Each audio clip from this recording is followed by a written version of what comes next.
Hello, this is Heartstock Radio. I'm your host, Carol Murphy, and Daniel Hogan is in the studio. Today, our wonderful guest is Catherine Ryan, and she's the VP of Communications at Novica. In just a moment, she's going to tell us all about Novica and share a little bit about her story. And we'll be right back with Catherine. This is Heartstock. Thanks for listening. This land was made for you and me. As I went walking. Welcome back to Heartstock Radio. I'm your host, Carol Murphy. And I always like to remind folks that you can email us at heartstockradio@gmail.com.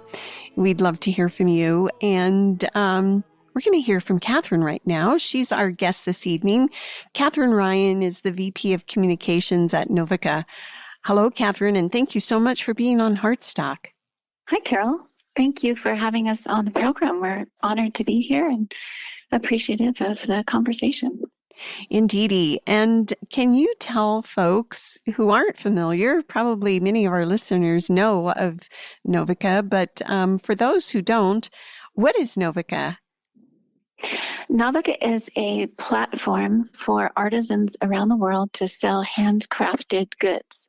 So it's all fair trade, all handmade jewelry, ethical apparel, handmade home decor, and incredible selection of handmade gift boxes, these types of things from artisans in remote regions of the world. It's really a fascinating place, and with each item that's offered for sale, you also get to learn about the artisan, read their biography, and learn a little bit about their life story. And it's just a fascinating way to learn about different cultures and to find beautiful works of handmade art by master craftsmen. It's really a unique platform that helps bring the artisans directly to customers. So cutting out multiple layers of international middlemen that, typically inflated prices and resulted in artisans earning very, very little, the creators of products. And, as those products work their way up through multiple middlemen, they reached, destinations like the United States and were sold at much higher prices.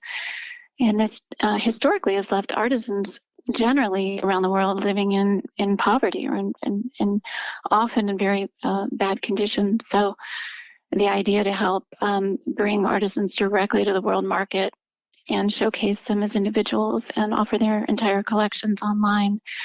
It was a very novel concept when we launched in 1999 and year 2000. It really hadn't been done before in the way that we did it. And it's just continuing to thrive and grow. And it's very exciting. We work with thousands of artisans all over the world. And we'd love to hear about what you did before you came. And it's Novica as opposed to Novica. Is that right? We can say it anyway, and it's kind of a word designed to be like that with the Latin word, root of new. Okay. Because it was a new idea. Novica, it's N-O-V like Victor, I-C-A. And it's meant to be pronounced easily in any language. So what drew you to Novica, and what did you do before? I was a journalist working for many years, focused mostly on human rights. I traveled the world and freelanced human rights stories and travel stories and culture stories. So that's how the founders connected with me. They had read a number of my stories and just felt we were a great fit. And originally, when they were planning the launch, they said, it was the early days of blogging. There were very few blogs, and internet was still relatively unpopulated. I mean, there was quite a bit of it, but e-commerce wasn't so huge yet in that early 2000 era. And the idea was for me to travel the world, as I was already doing, and meet with artisans and interview them and share their stories on a blog. And that blog became quite popular.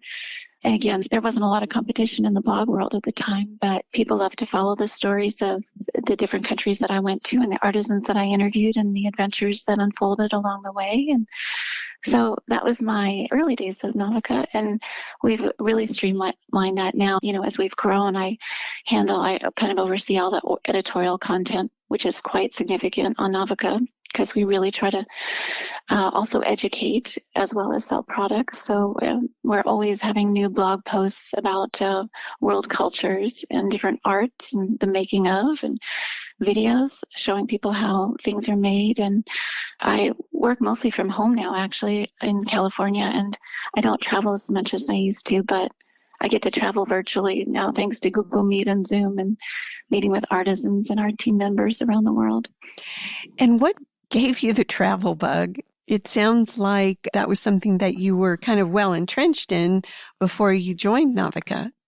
Yes. Well, my mother was kind of an earlier woman aviator, not quite as early as Amelia Earhart, but she used to race airplanes across country solo, and that was quite an unusual thing for women to do.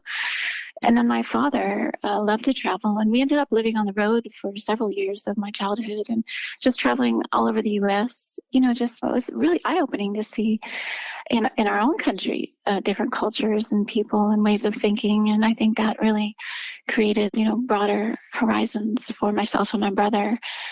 Yeah, I just kind of grew up maybe with an open and interested mind in terms of travel and culture. And then, of course, National Geographic magazine, that, we waited for that every month. Oh my goodness, we were obsessed with it. And that definitely inspired a lifetime of travels and interest in other cultures and opening our eyes, beyond our own neighborhoods to different ways of life and thinking and arts for sure. And so, yeah.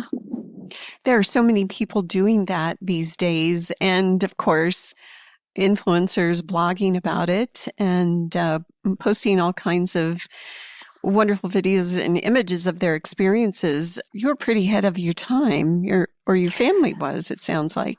Yeah, it seems so. Yeah, and now it's so exciting for me as a travel-loving person to follow some of the blogs now of young people who are doing, similar adventures around the world. You're right. It's become really social media has made us such a more inclusive world in many respects. And at least we have the opportunity to be and to learn about other people and, be inspired by so many people doing fascinating things and reaching beyond their own regional boundaries. So, yeah. And it's not just geographically expanding, it's mind expanding, or at least I can say every travel experience I've had has been like that. It's helped me to think in new ways. Absolutely. I think that travel, it really is one of the most fundamental aspects of education. We can get degrees and become very well educated with textbooks, but it really isn't until we step outside our own boundaries and see and experience other ways of life and thinking that our education really becomes more complete. And I don't think we ever finish learning, because in a lifetime, we really can't discover everything and meet everyone that has a different story to tell and a different way of looking at something. So I think travel is fundamental to education, and I think it's wonderful that so many people are traveling. And Did your family travel internationally, or was it just within the U.S.? Together, we mostly traveled together in the United States, although we did live on a working freighter in the 1980s. I was, I think, 9 or 10, and we spent part of that year living on a working freighter before that was done. I think it's now something you can actually sign up to do, but we were on a very grimy, dirty, large freighter that went between Miami and the Virgin Islands and the Turks and Caicos Islands and the Bahamas. And it was a Bahamian registered vessel, so all of our crew were Bahamian, and the dialect was very, very strong. I remember my dad couldn't understand what anybody was saying, and so at 9 or 10, I became the interpreter. How kids just pick up dialects and languages so fast. Indeed. I remember we'd be in the grimy galley myself, at that age, and the workers, and we'd all be playing cards, and it was just an amazing adventure again, and just a deep dive into a completely different culture. And so as a family, that was really the only time we went beyond the borders. All the rest of my international travels were mostly solo after that. Mm-hmm. So let's talk about that a little bit. When you started traveling and having your own international adventures, can you share some of the highlights and what you learned from that? Well, let's see. I mean, I went to UC Berkeley, and when I graduated, I went straight to Spain. I'd fallen in love with flamenco guitar. So I decided I was going to go to Spain and write, my own Hemingway novel. So I had a fantastic year there, really delving into that culture and learning a little bit of flamenco dance and, just following the flamenco guitarists. And so that was mind expanding in one way. But then after that, one of my mentors at UC Berkeley, who I had interviewed for my thesis, was Milton Wolfe, and he had been the last American commander of the Spanish Civil War. And he was very elderly when I got to know him, but we became very good friends there in the late 80s. And when I got back from Spain, he called me and he said, in his big gruff voice, he said, "Ryan, what are you doing?" And I said, "Well, I've just returned and I'm, trying to figure, I was going to be a journalist, of course, but I wasn't yet." And he said, "You need to sign up. You need to get some assignments and cover this big story that's about to break." He said 200 and some Americans were going to defy the travel restrictions against Cuba, which at the time were quite strong. It's 10 years in prison or $250,000 fine or both. And they were going to travel to Cuba illegally, but very publicly. So I got several different magazines and newspapers to agree to take a story. And through that, I was able to travel there myself as a journalist. And so right off the bat, one of the first people I got to question in my budding journalism career was Fidel Castro. And then, of course, these interesting, unique Americans and people from other countries that had, gone in support of this breaking of the travel ban. And the goal was kind of a humanitarian end to the embargo because Cuba at that time was really suffering from a lack of food and massive food shortages and goods shortages. And so anyway, that was what kind of launched me into journalism. And then after that, I covered the Zapatista insurrection in Mexico for several years and did many interviews with the Zapatista leaders. There were all the ski masked rebels down there in the south of Mexico that had taken over a large area of that territory. And they're still quite active down there today, but their mission was liberty, democracy, and justice. That was the three things that they were calling for from the Mexican government. And again, it was kind of one of these causes that was very fascinating and had a human rights element to it that really attracted me. So that, further inspired more work along that vein. And other countries, including Cambodia and Mexico, definitely remains a passion for me. Anyway, that's kind of how my career launched. And then Navica similarly is very human rights focused. It's the whole concept of fair trade, of course, and helping improve the lives of artisans around the world. And between that and my inherent passion for culture and arts, it was just a really logical fit to help them launch their mission along the same lines. One of the founders of Navica, Armenia Nersessian, she was a notable human rights officer with the United Nations for her whole career. And when her son-in-law, Roberto Milk, and Andy Milk, his brother, and one of their best friends, Charles Hatchman, decided to launch Navica in this .com boom that was going on and really focused on their whole goal was to transform the lives of artisans. Armenia was so inspired as the mother-in-law. She actually quit her job right before retirement, which many people thought was crazy, but she wanted to continue to pursue human rights and work with refugees also in the arts and find ways for them to improve their lives through fair trade. So she became one of the founding members of Navica as well. And collectively, they've all been and continue to be a major inspiration in my life. And I really look up to Armenia as kind of my ideal of the most amazing woman I've ever met. They've become my family, as they have for many of the artisans around the world. I would love to talk about that some more. We're going to take our little break here, and we'll be right back with Catherine and talk more about Navica and the founders. This is Heartstock.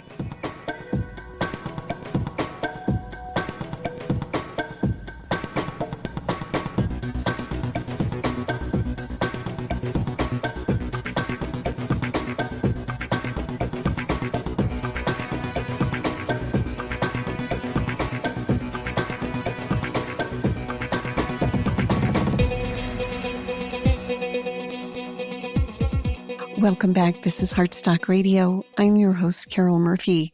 On a beautiful spring snowy day in Montana, I hit the road on my way back home from work, and it was blizzarding after a 60-degree weekend. You never know. You just never know. And hello again, Catherine. We were just talking about the founders. Is there anything else you'd like to share about that story? I have a feeling and a sense that there might be a little bit more to that. Hi, Carol. Yes. Well, gosh, I could talk forever about Armenia. She's just the most fascinating woman in the world. And she's worked with refugees all over the world before Navica as a human rights commissioner. She also was very instrumental in work in El Salvador and Bosnia-Herzegovina during those major conflicts, helping bring peace in those regions, along, of course, with her entire team there. But she was on the ground in very difficult conditions. Her life was filled with death threats and, very challenging but meaningful work. And she definitely inspired us all. And her daughter, Milena, known as Mina Nersessian in the acting world, she's a successful actress. She was one of the founders of Navica as well. She's married to Roberto Milk, who's the CEO and one of the founders. She grew up on the road with Armenia doing all these human rights missions in incredible places. So it's just, the whole idea was inspired by a lifetime of activism and trying to be the change in the world. And, as travelers, I think all of us who love to travel and who love cultures, arts are such a fundamental part of that. And so we're always bringing home something from where we travel to. And that may be, a beautiful textile or an incredible hand-carved mask from Indonesia, incredible, throne stool from Ghana, Africa. We try to bring that piece of our experience back into our lives. And so certainly Armenia and Milena, having lived that life and having always brought things home and always loved meeting the artisans everywhere they went. And likewise, Roberto and his brother Andy had grown up in a missionary family, and Roberto's half Peruvian. So he had spent a lot of time going back and forth to Peru. And also another founder, Jose Cervantes in Mexico. That was a very tight group of friends that were all international travelers who just all happened to be equally passionate about world arts and cultures. So they were young when they launched Navica. They had graduated from Stanford, 3 or 4 of those founders, and had done their internships and started working out in the real world and getting into the .com world, which was at the time what was happening. And so they, put their heads together trying to figure out how they could help change the world and do it in a realm that was already a great passion of theirs, which was arts and culture. And so something like this just hadn't been done. Now we have Etsy, for example, which had not launched at that time, which is a very different platform, but it's a platform where you can buy from artisans, not so much in remote areas like Navica focuses on because of the challenges of shipping, for example. I mean, if a customer here meets an artisan online, for example, in Guatemala, it's challenging to figure out how to get that beautiful handmade tapestry shipped and delivered, or hand-blown glassware delivered, from Guatemala to, let's say, New York City. And the cost of direct shipping is extraordinarily, prohibitive for most people.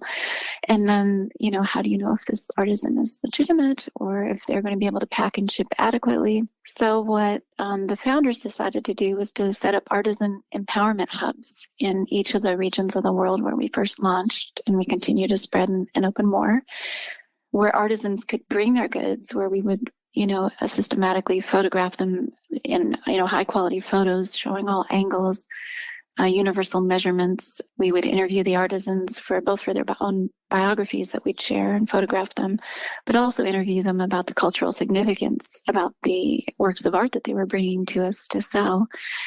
And then our empowerment hubs were able to put all that up online for the artisans and handle all shipping and returns and direct work with the customers so that language barriers were no longer an issue.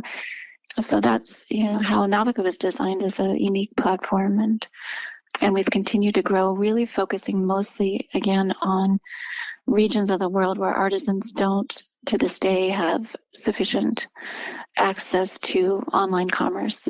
We've just opened 2 new artisan empowerment hubs. One is in Armenia, and we're super excited about that one. And we've just got a few artisans online there now, but are hoping to onboard many, many more in the months ahead.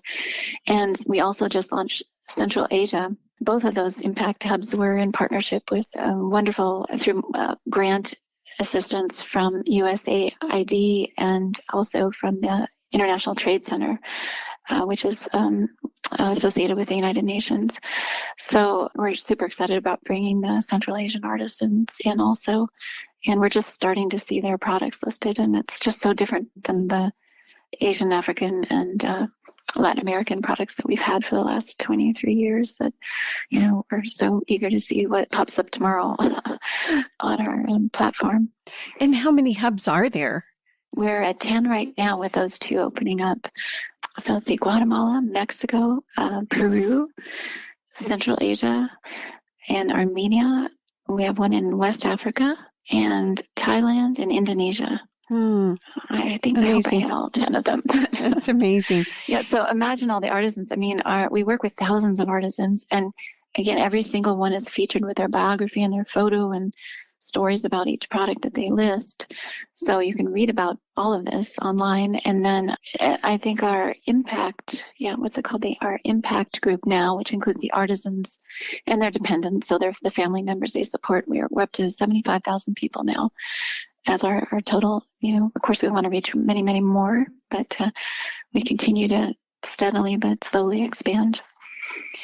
So is the company solely bootstrapped by the founders, or did you have investors early on? When we first launched, we had Roberto Milk, one of our founders. He went out and got several investors that helped launch initially. And then within our first year of launch, we brought in National Geographic, which was just such a logical pairing. And they became a major investor, I think almost a 50% investor in Navica. And they really helped us grow and thrive. And of course, the co-branding with National Geographic helped bring such gravitas and, trust to this new .com that we were launching. We worked with them for many, many years. We still produce the National Geographic catalog, which is now just shifted names from National Geographic to Navica. And National Geographic, the company National Geographic, has sold several times. So it's sold, and we've now we're independent. But for most of our life, we were under the wing of National Geographic, which was also, of course, so exciting for all of us who grew up, devoted to the National Geographic pages. I got to go to the headquarters, National Geographic headquarters in Washington, D.C. a few times for meetings, and got to meet my photographic idols. Yeah. People that had written, stories that had influenced me as a child. So, it's just been a fascinating journey for everybody involved. And how about your impact? I keep coming back to the Grameen model of empowering women. Is this similar? Help us wrap our heads around how are people's lives impacted? I imagine it's enormous. Well, in the same way they are by fair trade, in that, Navica is fair trade, and there are many other wonderful purveyors of fair trade products. And the whole idea is that artisans are earning a realistic world market price for their goods. They're not being taken advantage of by the traditional channels through all these multiple layers of middlemen that always stood between the artisan and the end purchaser. So, number one, through fair trade, the other way that Navica is so significant in impacting artisans' lives is because artisans are no longer anonymous. So, historically, if we went shopping and fell in love with some beautiful rug from, let's say, India, that you might see in a beautiful home goods store in your local town or in maybe a major metropolitan area, and you might be able to learn a little bit about the history of that rug and maybe even what region of India it was woven in, but you're never going to learn the name of the artisan and find out who they are and what inspired them and maybe what their family legacy in weaving is. And so through Navika, each artisan has their own page and has their own collection featured. And again, you read their biography, you learn about the artisan, their name is attached to it. When you get that package delivered directly to your door from a remote region of the world, by us, so you know it's going to arrive safely and securely. You open it and you find a note, a handwritten postcard from the country of origin and a keepsake, a really pretty keepsake card with the artisan's name on it. So, for example, I love to buy art from, paintings from some of our artisans. And so I'll always staple that to the back of the framed painting when I get it done. And, so that the history also lives on with these pieces. Oh, and earlier I mentioned about how, shipping is so prohibitive if we're trying to, usually negotiate directly with an artisan in a far off country, how on earth to get that item around the world. But one of the keys to Navika, and this was part of our logistic platform that was very cutting edge at the time in 2000, was that, so everything is direct ship, but we were able to consolidate ship. And that's what made it economically feasible for you to buy, let's say, a beautiful necklace from the Andes of Peru, and you might pay $3 in shipping, or we might be able to offer free shipping on occasions. This would never be able to happen if we weren't able to, once a week consolidate all the orders, ship them all at once. They arrive at, U.S. debarkation hubs, if that's the right word for it.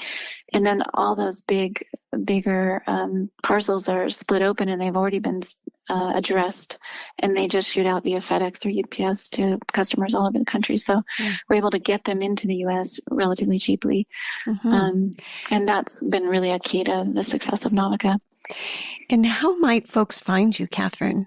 Well, at Navika, so that's NOV like Victor, ICA.com, Navika.com. And then be sure if you visit we have a blog, which is I write a lot of the stories for, which is very informative about arts and cultures. And we have a lot of people that love following that. And of course, meeting all the artisans. And be sure to watch, if you visit, I always encourage people to watch videos and see many of the artisans. We've been able to post videos of them at work so you can actually see how they create a hand-blown vase in Mexico. Or, the chief carver for the king of the Ashanti Nation in West Africa. He hand carves thrones, and you can actually watch him making these throne stools that are actually quite popular as low seats. I have a couple in my house, and it's just fascinating. Thank you so much for being on Heartstock and sharing your story and the story of Navika. Just really appreciate it. Oh, it's our pleasure. And we shall be back again next week. In the meantime, peace, and we'll see you then. This land was made for you and me. As I went walking. Heartstock Radio is a production of KBMF 102.5 Butte America Radio. Hear our programs every Friday at 5 p.m. Mountain Standard Time via livestream at butteamericaradio.org. But on the other side